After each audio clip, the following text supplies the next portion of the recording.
Jenny, roll call, please. Amy Riddle Swanson. Here. Charlie Schneider. Here. Mark Hillman. Here. Angie Skillings. Here. Carl Palmer. Here. Abe Smith. Here. Dominique Stewart. Here. Rachel Henderson. Here. Dale Dalkey. Here. Okay. Excuse me, pledge of allegiance. Pledge of allegiance. To the flag of the United States of America and to the republic for which it stands, one nation, under God, indivisible, with liberty and justice for all. And our mission statement, the school district of the Menomonie area, by embracing unique needs and using the strengths of our diverse community, is dedicated to preparing all students to become lifelong learners, caring individuals, and responsible citizens. On to the agenda order. Any revisions to the agenda? Okay. Hearing none, move on. Recommendations and commendations. We have one set, let's call it. Andy, do you have those, I believe?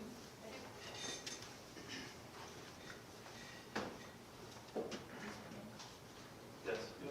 Okay, I'm just going to read this off from here, and then I will have Dave Kyle come up. The Board of Education of the School District of the Menomonie area recognizes the Menomonie High School custodial staff for their daily efforts to ensure that the high school is safe and well-maintained. Their diligence, hard work, and attention to detail make a great place for learning. So tonight we're going to recognize Dave Kyle, who is here, but in addition to Dave, we have Todd Niedermeyer, Susan Cook, Hunter Hudson, Paula Garland, Allison Shrewsbury, and Cole James.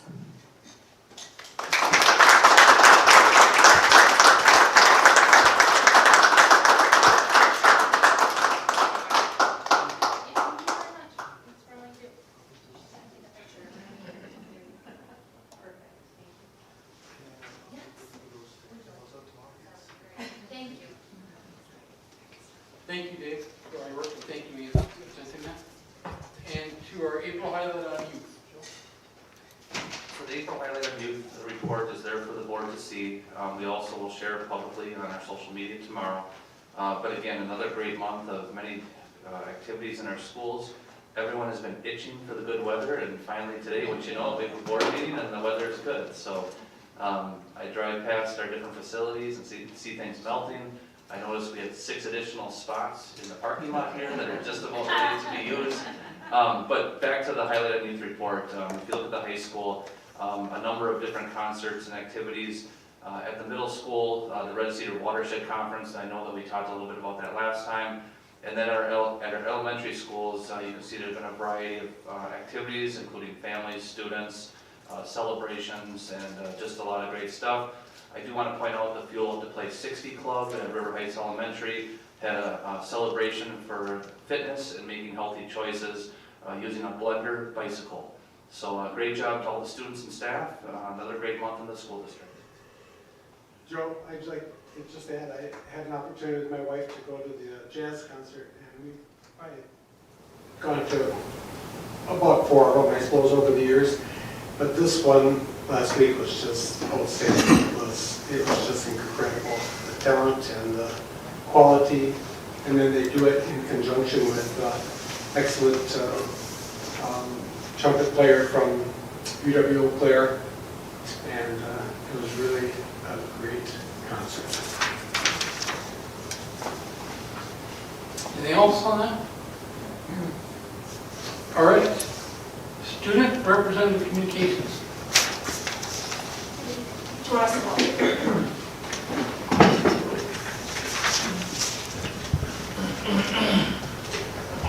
So to start off with, Thirst Project. So the MHS Thirst Project continues to work towards their goal of installing a well in a developing country. The club has raised about $11,374.49 so far, and our hope is to get to complete the $12,000 goal at the end of April. Students and staff have donated generously over the past couple of years. And the club has informed hundreds of students and community members about the importance of clean water. In the near future, a plaque on a wall and a well in a village will proudly proclaim, sponsored by Menomonie High School, Menomonie, Wisconsin, USA. Moving on to band, it has been a pretty busy few weeks for the band students. During spring break, the group performed 4 times, including 2 headline performances on a cruise ship, a performance in Miami, and a performance at a K-12 school in Roatan, Honduras, in front of about 500 local children, and all performances were very well received. After getting back, the band had their spring concert on March 23rd, followed by a 9 through 12 music department concert on March 30th, and finally the jazz ensemble concert at the Mabel Tainer on April 3rd, featuring professional trumpeter Robert Baca. Finally, congrats to the band students who had outstanding performances at the district solo and ensemble on March 24th and April 1st, and who will be advancing to the state festival is Garrett Krause, Luke Mahoney, and Luke Ray. Lastly is French. So French 3 students have finished participating in Maine Musicale, an international song competition similar to March Madness. Over 4,000 schools signed up worldwide to compete.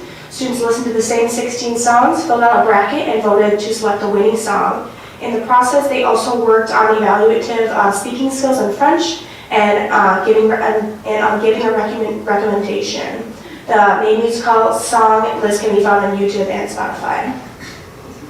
Next, we have FCCLA. Please congratulate the following FCCLA members who competed at state competition last week in the Wisconsin Dells.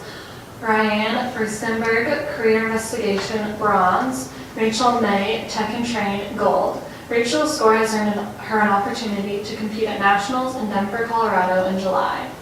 Then we have Science Olympiad. The MHS Science Olympiad teams travel to Milwaukee on March 31st for the Science Olympiad State Tournament. Out of 47 competitive teams, the Maroon team placed 3rd overall and were state champions in 1 event. The team medaled in 18 out of 28 events and placed in the top 10 in all but 7 of the events. Then we have FBLA. FBLA is getting ready for a state competition in Green Bay. Students will compete on Monday and Tuesday, April 17th and 18th.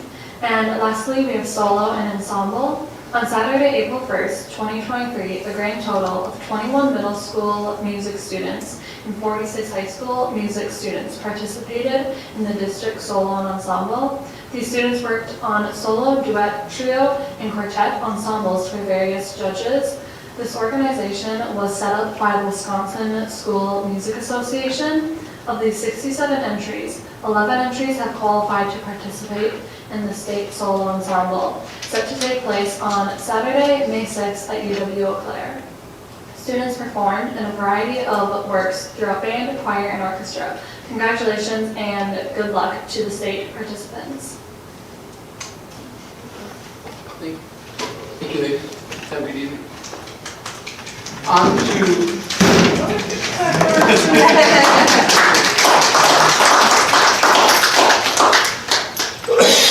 community communications. We have one this evening. And standard disclaimer, the opinions, beliefs, and viewpoints expressed by the various speakers during communications do not necessarily reflect the opinions, beliefs, and viewpoints of individual board members, the board as a whole, or the school district of the Menomonie area, nor do they reflect the official policies of the SDMA. With that, Mrs. Pillman.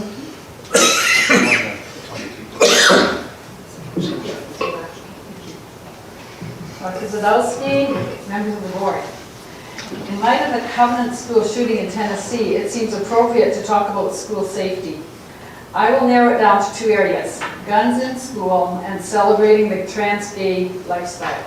I have observed that the Knapp Elementary School has a sign up indicating that conceal and carry firearms are not allowed in the building.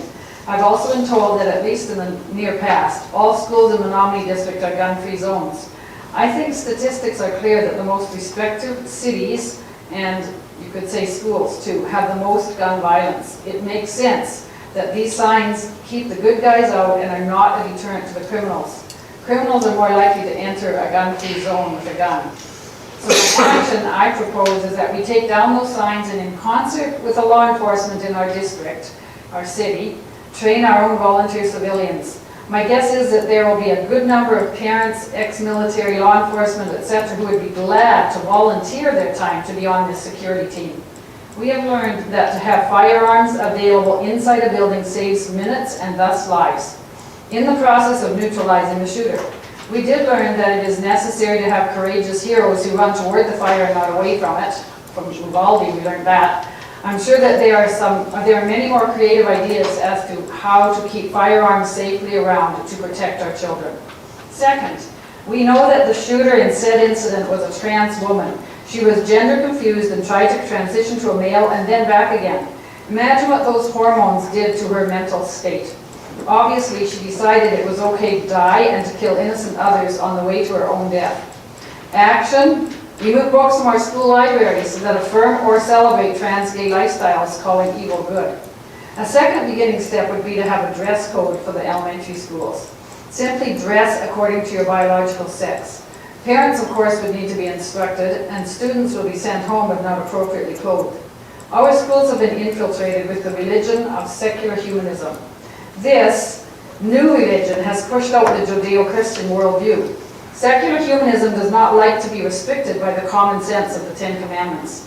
Secular humanism intimidates our teachers with phrases like separation of church and state in order to gain standing in our schools. The righteous Judeo-Christian worldview is replaced by an evil religion. There is no law against chastity, morality, integrity, character, kindness, self-sacrifice, truthfulness, respectfulness, and honoring your teachers. But it takes a lot of intentionality, and I will say courage, to hold the fort against our evil culture. Let's take steps to begin to protect our children in the Menomonie School District. And I note that I'm supposed to ask you, Chairman Schneider, that I would like you to direct a member of the administration to respond to my concerns. I noticed that on the paper. Thank you very much. Okay, on to revenue and expenditure reports. Okay, Leah, go ahead and take it away. All right. Do you want to open up the revenue report first for the month of March 2023? We'll take a look at that. For the general fund, we had total receipts of $15,692,052.36. We received in some grant revenues. We also received in our 5th special education aid payment in March, and also the per pupil aid has come in as well. In our Fund 21 gift donation account, we received in $556,713.71. I should note there, we also received I believe it's our 3rd payment to the Margaret A. Cargill Foundation to us. So that was received in as well and recorded there. And then special education, so far we've received in $1,004,302.45.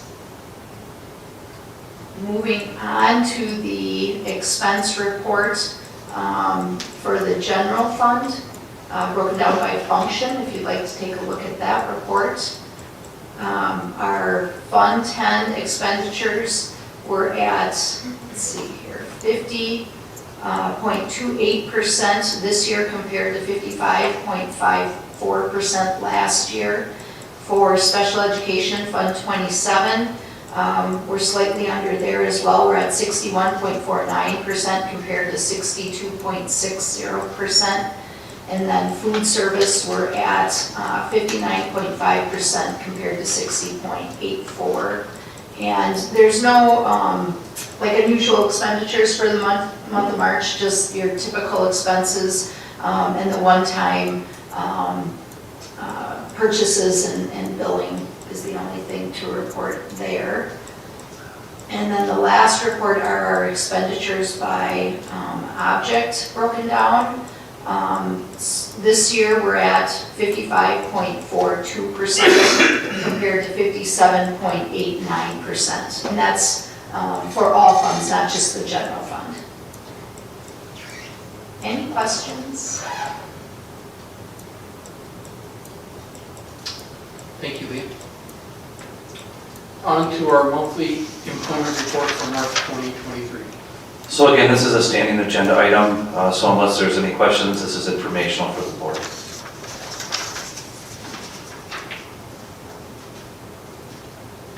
Hearing no questions, we'll move on to the consent agenda.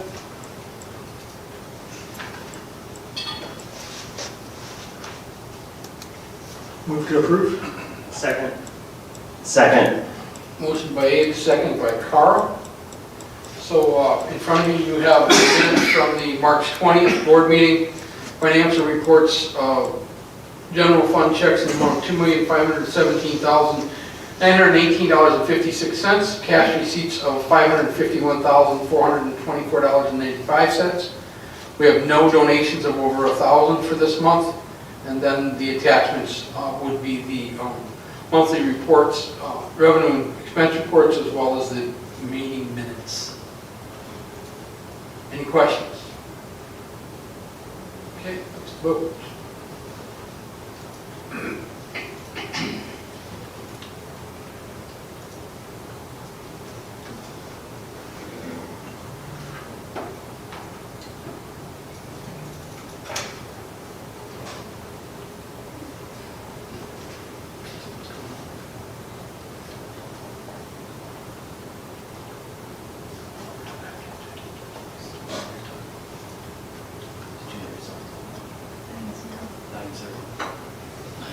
Okay, and the motion passes 9-0.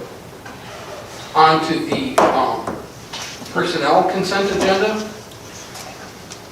We have listed resignations, retirements, and requests to hire. We would entertain a motion to approve. I'll move to approve. I'll second that.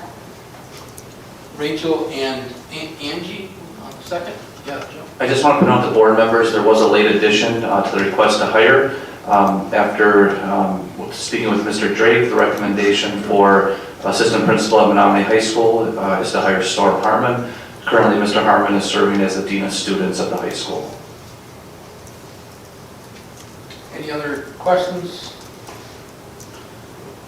What's the, do you have any thoughts about that then position, the dean of students, and how that might evolve? Yeah, we'll cover that when we get to the staffing plan, but if you want, unless you want me to talk about it now. Whatever you think is appropriate. I think it'd be more appropriate then. Okay, any other questions, comments? Okay, let's vote.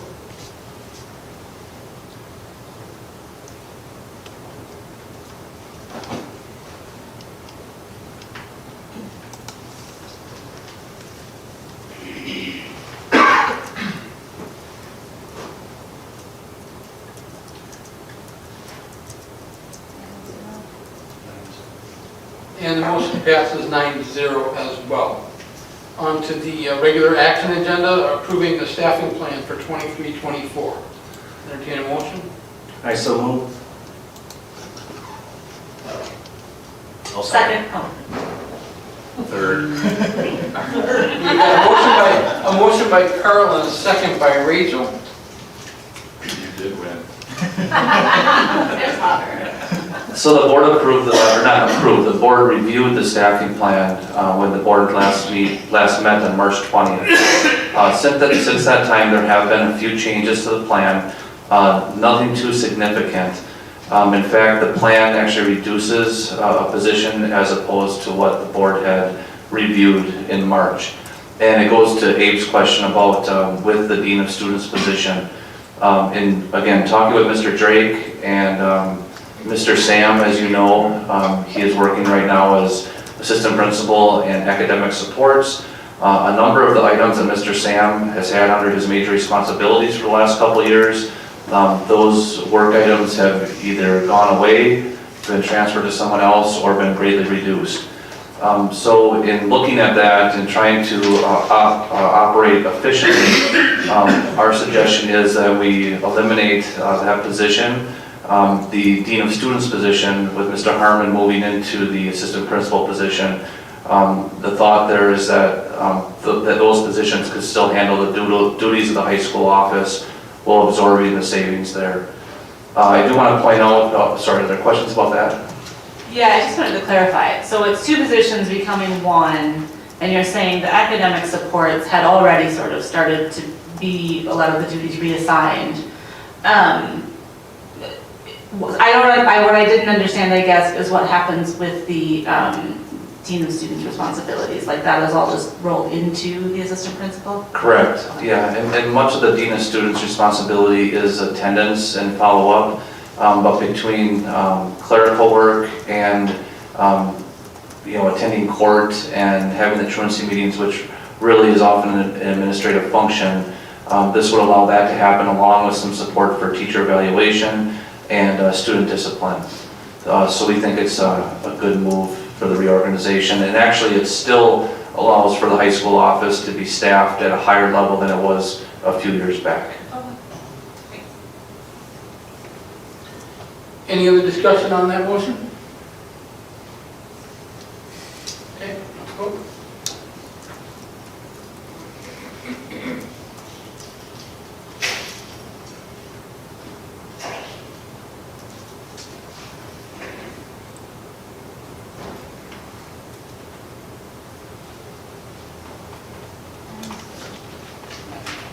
And that motion passes 9-0 as well.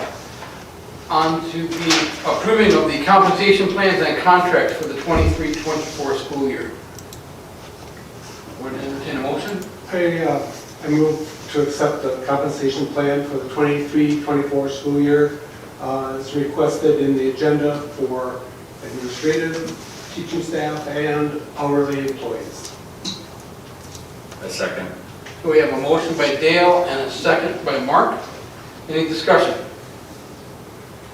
I'd just like to point out that this is what the board has reviewed through correspondence over the last several weeks. It goes back to the preliminary budget estimate that was provided to the board in February, and then it moved forward to March with hiring of the new elementary principals, and now in April. We did have QIC meetings with both the teacher and the hourly groups last Monday. Went through the proposals, and Mrs. Hoyt, I don't know if you have anything to add, but it appeared that the consensus from the group was very positive. I know Abe and Carl were there as well. I don't know if either of you have anything to add. I think it's worth mentioning the footnote at the bottom of that page about the proposed You're talking about the teacher salary scale, Abe? That's right, yeah, the teacher salary scale, page 1, the annual promotion to the next level will be determined by overall practice, rating of effectiveness, tuition, etc. And then the discussion about 2024-2025 potential plans. I know there's a lot of discussion among the teachers, certainly in the QIC, about the impacts this might have. I'm wondering if you can elaborate on it a little bit for people who maybe aren't in the loop as much about what was discussed there, and then maybe some follow-up. I'd be happy to. And what Abe is referring to is that the teacher salary scale has really been improved. It's been improved in a number of ways. Probably the most important improvement is that it's much easier to understand, and I think our teachers will have a much better idea of the progression through the scale. It also has been improved in terms of applying the inflationary index to it, and it's been compressed towards the end of the scale, which will allow our teachers to get through the scale in a quicker pace and reach the higher levels of pay as opposed to the previous scale. But what Abe was referring to is that this new teacher compensation system also allows for the possibility of the most effective teachers in our school district being able to move more than one step in a given year.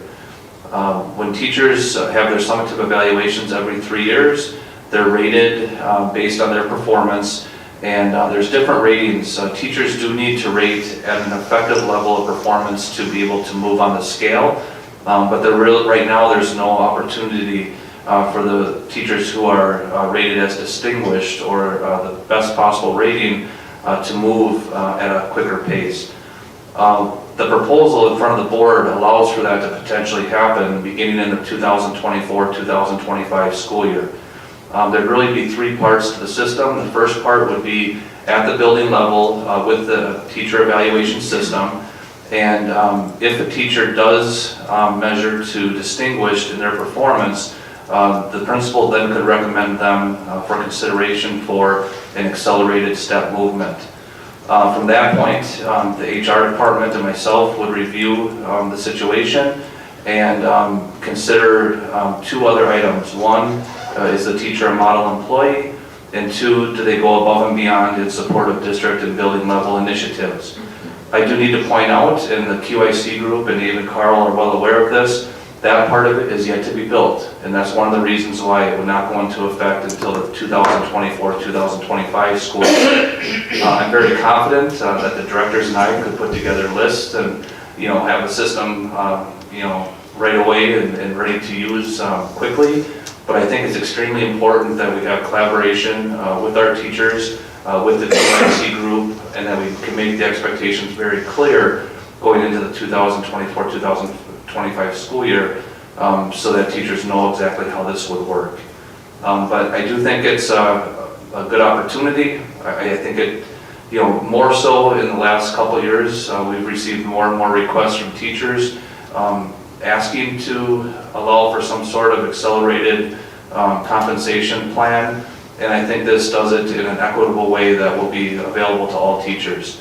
I do not, well, in fact, I know that not every teacher will qualify the first year, but the goal is that hopefully, eventually, all of our teachers will be performing at such a high level that this could be applicable to them. Yeah, I would for fairness that when that component is fleshed out, that it would be similarly applied or exactly the same applied to the extent possible, building to building, principal to principal, as you look at interpretations, so there shouldn't be any favoritism happening. And it also doesn't remove any additional wage. In other words, if you don't hit that, you still get your annual step, so you'll still move forward as you normally would have. It doesn't remove any, and it doesn't put you on hold if you don't qualify. So it does seem like an interesting way to reward those folks that go through it. And we talked quite a bit about input from QIC and again, fleshing out so that it's fair and measurable and defined when it is put in place. Other questions had to do with the evaluation system in general. And certainly if we have 7 different schools and 7 different principals, and sometimes more than 7 principals at some of the larger schools that have multiple principals conducting evaluations. But I do want to point out that the principals go through a calibration process through the system. So while there's certainly human elements to the system, the principals go through training that helps them identify what to look for and there's examples of what effective teaching is as opposed to distinguished teaching. So it's a pretty good system, and I think it has an opportunity to be very successful. I think one of the concerns I heard in QIC and elsewhere is just the ambiguity at this point about people not being sure what the system would look like and not necessarily having that trust that it will become a fair system they can rely on. And so I'm wondering, in terms of the process from the board's perspective, so let me conjecture something, you can tell me if I'm mistaken, that this would be, in this current pay plan that we're looking at on this agenda item, these details and the notion of how that system would work, the 3 different prongs, that would presumably come back when we look at, say, the handbook, when promotions are discussed in terms of what the language is for what the process is, or perhaps if this is 2024, 2025, it might be built into the language in that pay plan for the following year. I'm just trying to figure out when will we see what the result is of that process and how we'll be kind of be able to judge if it's going to work out or if it's maybe going to cause friction. Sure. I don't know that I would consider this something that would require school board approval, but I certainly think it's something that school board members should be kept in the loop on and should have the opportunity to provide feedback on. Now, the board, can do what the board would like to do, and if there's concerns, the board certainly could bring it forward and change it or modify it as the board sees fit. But I would expect that work would begin on this as soon as this summer, and I would anticipate having something for the board to review this fall, shortly after the QIC meets when we get back to school.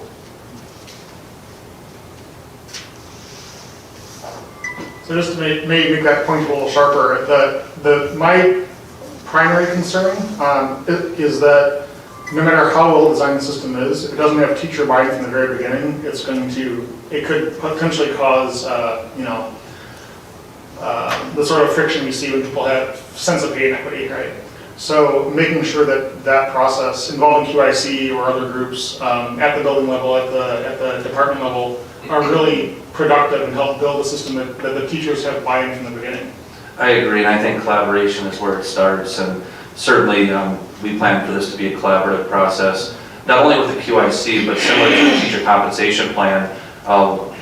We expect all the teachers to be informed about what's being discussed and considered, and all teachers having the opportunity to provide feedback as we move through this process. It will not be a surprise.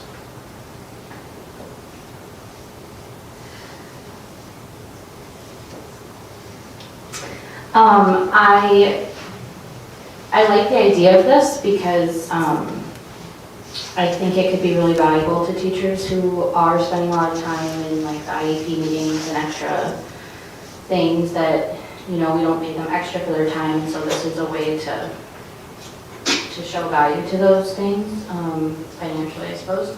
I am like really uncomfortable about saying yes to a system that is not built yet. I will if to support what the board wants. But I guess I kind of just echo like the thoughts that have already been said, because I feel like if you create this system, we have to be really careful about how we structure it and how clear it is, because when we already had concerns about from the staff survey about equity, when you create a system that is rewarding people based on things that look subjective at this point, there's a lot of concern for me for that. So, I mean, I don't know if there's a way to pull this out and confirm it later, or if our goal for now is just to approve the thing and just believe that it will become a system that we can support. But it feels a little weird to me to say yes to something that is not really laid out clearly yet. One thing I would encourage the board to consider is that we are right in the midst of hiring. People starting to move around and move positions, and like I said, we've had more requests in the last couple of years than we did in probably the decade combined previously. And I think the board committing to the opportunity for accelerated movement through the pay scale is important. And like I said before, we could have put something together and had it ready for the board to approve, but the amount of collaboration that I'd like to see, it just was not possible to have that ready. If the board approving it is a sticking point, we certainly can do that. I mean, I'm not opposed to the idea of the board approving the plan. But again, I would encourage the board to move forward and tell our teachers that yes, we are in support of an accelerated movement through the scale. Yes, we recognize that some of this needs to be built, but we do value collaboration and we want to make sure there's adequate time to do this right. The other thing is that I would not expect that what you get either late summer or early fall, I would not expect that would be a final product that would never change. I think as the needs of our school district change, as the needs of our staff change, I think something like this does need to be malleable. And maybe we start smaller than larger.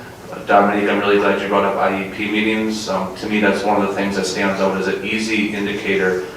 Some of our teachers, they attend every single IEP meeting that they're invited to, where we have other teachers that it's very difficult to see that teacher at an IEP meeting. Another thing that was discussed at the QIC meeting was teacher attendance.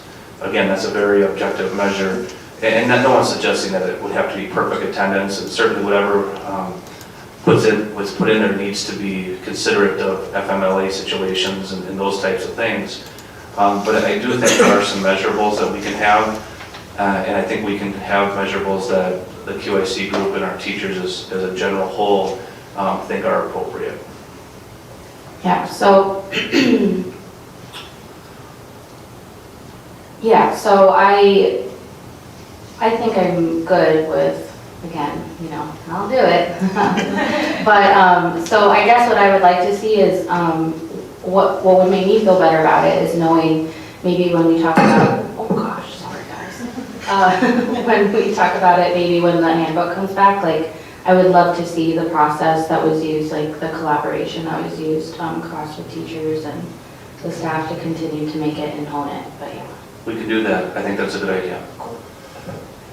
I would say too that even on the QIC, there was a range of employees there, and while many were fully supportive, some were less so, and I think that's what you see with a staff of this size, that some people will really like the idea, some might maybe not so much, and even there, what drives people and their perspectives are always different.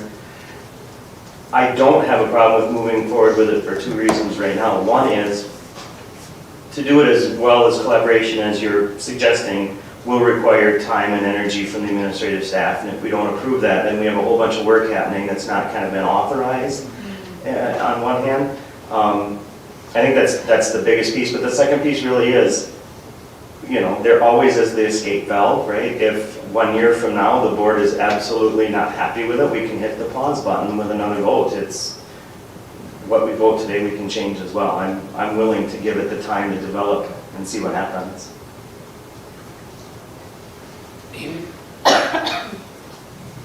I too have some concerns about it being very subjective. I taught school in New Mexico, and Texas was just across the border, and they had a really high merit system for their teachers. And it turned out that teachers would not talk to each other, they would not collaborate with each other, they just go in their doors and do their job because they wanted to get top dog. And it caused some commiseration or some conflict with the teachers. And I certainly don't want to see that happen. I don't think it will, so I will be voting for this. But I just think we have to be very careful how we roll this out, because I don't want to have a system where teachers aren't talking to each other and collaborating and working together. Because some teachers will say, well, you can't have my plan because that plan is what I want to do because I'm going to get this, extra money for doing this or something. So I just want to make sure that doesn't happen.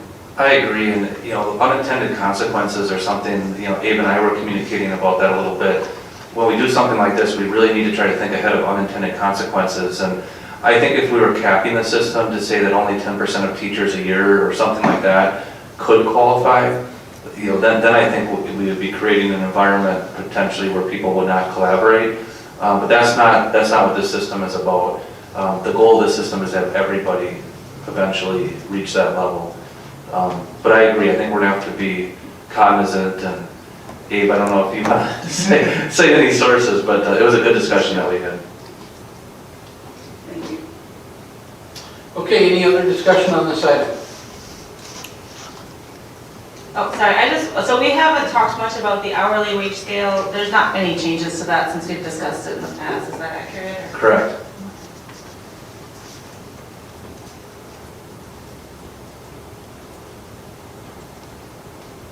Sorry, Rachel, was there a question there, or you got the information? I think I'm good, yeah. Okay, good, all right, cool. Any other comments, questions? All right, let's vote.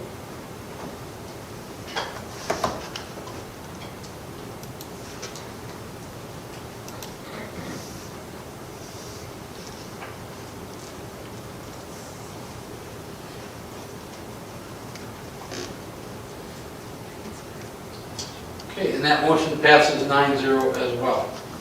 Moving on to the resolution authorizing and approving an addendum in property schedule number 2 to the master tax exempt lease purchase agreement with Providence Capital Network LLC, otherwise known as a computer lease, right?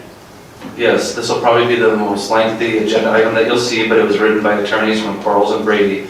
And this is something that the board sees every 3 years when the student Chromebooks for grades 6th through 12th grade need to be refreshed.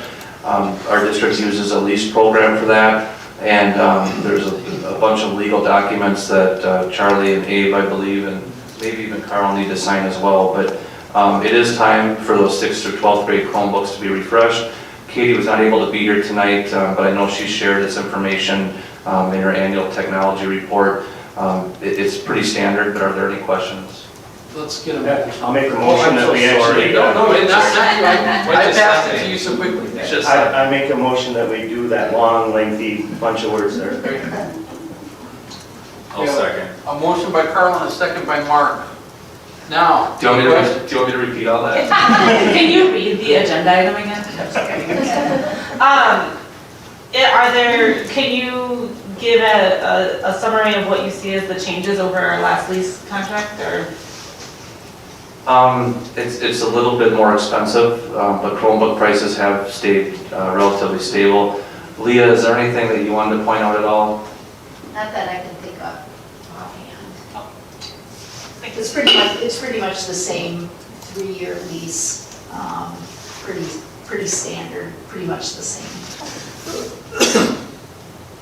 It looked like a pretty thorough evaluation process with the grid and points for this, that, the other thing.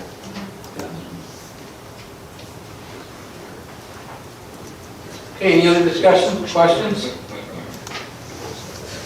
Okay, let's vote.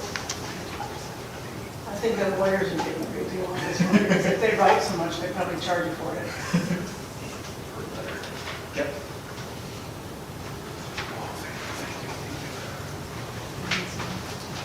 Okay, and that motion passes 9-0 as well. On to discussion items. Clerk's report of the results of the spring election. Abe? The Board of Canvassers met on Thursday, April 6th at 1:30 p.m. in this room. The results of that canvassing of the ballot were,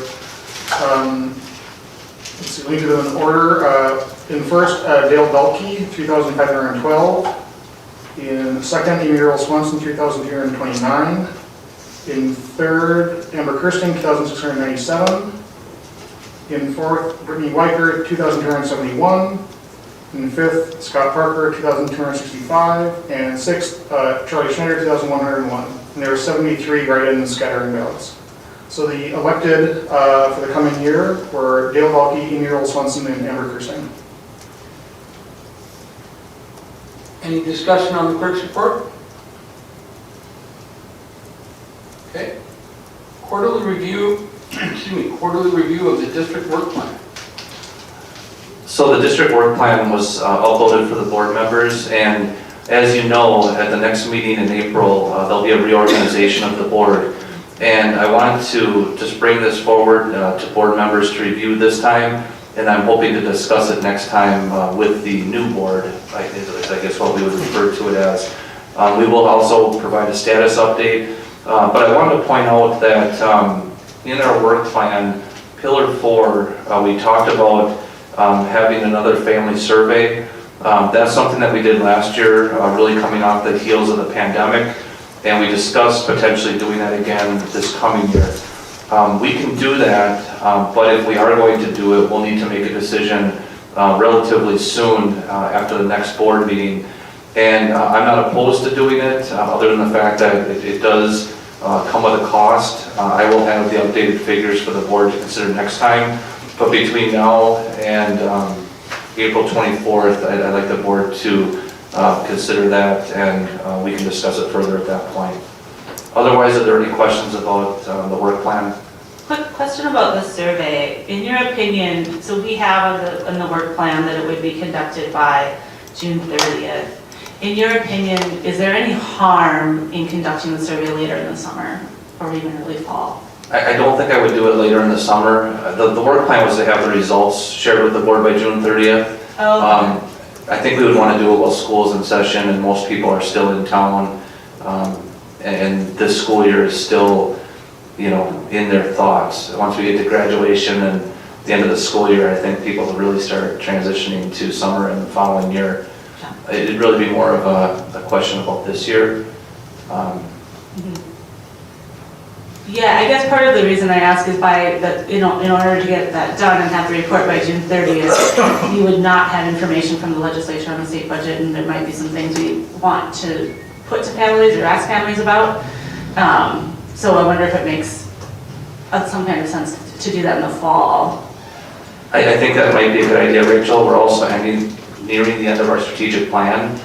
So I think as we move through next year, We'll also be conducting survey gathering through that process, I would assume.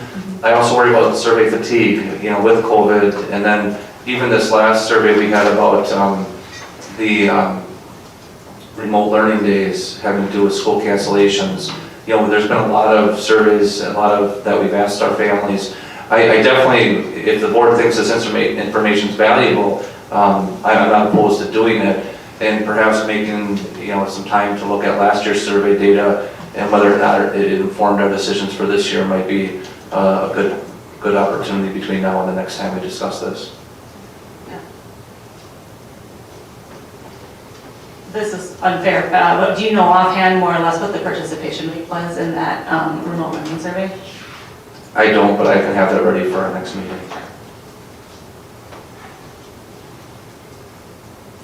Any other discussion on, the district work plan?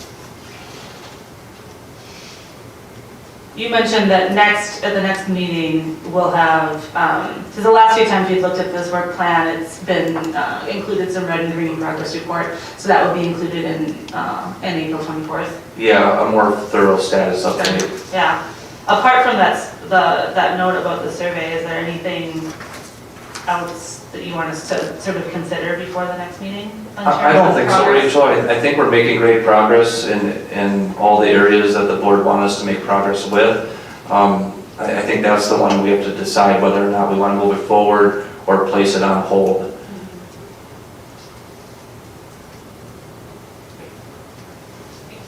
Any other discussion on the work plan? All right, then on to items related to the next meeting, and meetings, plural. We have the school safety committee meeting on the 17th, new board member gathering at the middle school library on the 19th, medical, health and medical committee meeting on the 20th, reorg on the regular meeting on the 24th, and then the diversity committee on the 27th. Questions, comments on that? All right, I will entertain a motion to adjourn. Before I second that, can I, as a point of order, Charlie, thank you for the leadership you've provided our board over the last year, helped us stay on track and getting along with each other and advocating for the kids. Thank you. Thanks.